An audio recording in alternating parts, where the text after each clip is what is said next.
This video is about the inverse tangent function. This is found in section 6.5 of the textbook. Okay, here's a picture of the regular tangent function, y equals the tangent of x.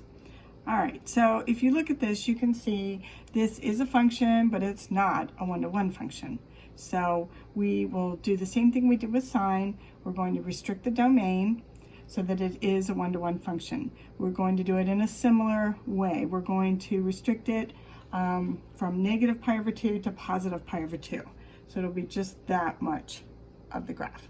All right. Now, we're not including negative pi over 2 and positive pi over 2 because tangent is not defined at those values. In fact, that's where the graph has vertical asymptotes. Right. So if you use just this part of it, call that a new restricted function that has all possible tangent values, and find the inverse.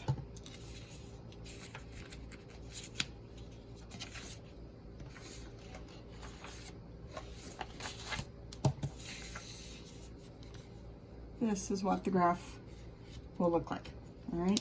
You can see now it has horizontal asymptotes instead of vertical ones because this is the inverse. So y equals the inverse tangent of x, or it's also known as the arc tangent of x. Okay. So inverse tangent is going to work very much like inverse sine did. If you are doing special angles and you're looking at the unit circle, you're going to be working in quadrants 1 and 4, just like with inverse sine, right? And possible answers for exact values will be any of these that we wrote down for sine, right?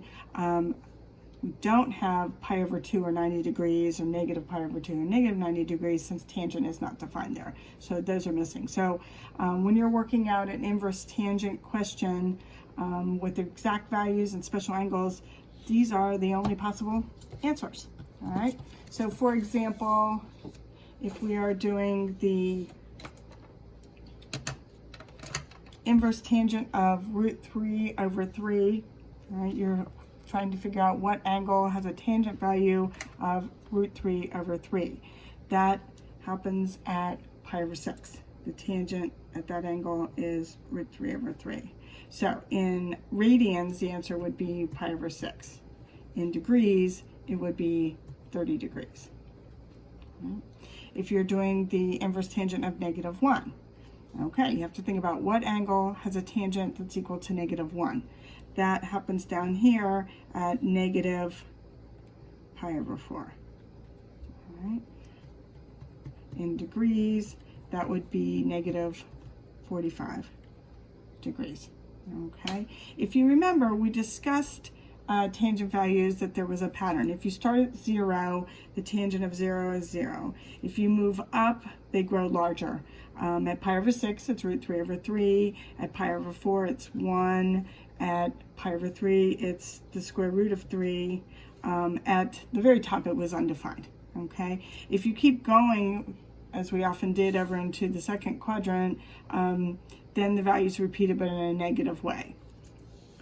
If you're going from the first quadrant, they're getting larger here. If you go down into the fourth quadrant, going in a negative direction, it's the same values, but they're all negative. So it's 0, it's 0. If you go to negative pi over 6, it's negative root 3 over 3. If you go to negative pi over 4, it's negative 1. If you go to negative pi over 3, the tangent value would be negative square root of 3.